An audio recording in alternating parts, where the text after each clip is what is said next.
seesama kogukond, et kui ma neid inimesi näen, kas siin samas koolimajas või väljaspool koolimaja, mul küll sellist sõrmust näpupil ei ole, siis ma olen selle 3 korda juba ära sõrmuse kaotanud ja iga kord mõtlen, et nüüd tuleb uus tellida, aga just seesama, et kui kellegiga tekib see moment, et need väärtused, millest räägitakse, et need on nagu sarnased ja kuidagi lihtsam on asju teha ja lõbusam. Ma tean, et need on need inimesed, kes teevad neid asju, kes teevad asjad ära ja keda saab usaldada. Olla Rocca al Mare kooli vilistlane annab mulle tegelikult tohutult suure võrgustiku, sest et tegelikult on ju päeva lõpuks kõige olulisemad inimesed, kes on meie ümber ja väga äge on vaadata, kui kaugele on väga paljud meie vilistlased jõudnud ja kuidas me oleme tegelikult siiamaani, kui sa näed, kohtad kedagi, kas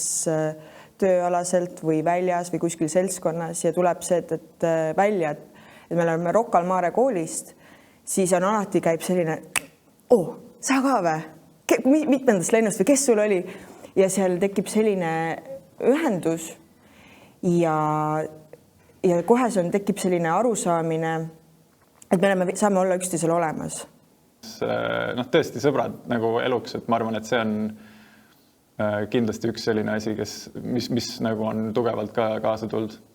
Uhke tunne on, ma arvan, et selles mõttes ma olen mul on hea meel, et ma sain olla, et mul esiteks oli selline kogemus ja et ma sain olla osa sellest loost, et ma arvan, et tõesti Rocca al Mare kool on midagi täiesti unikaalset. Selle võrgustiku, et kui sa tunned ära ikkagist, et tänava peal või kuskil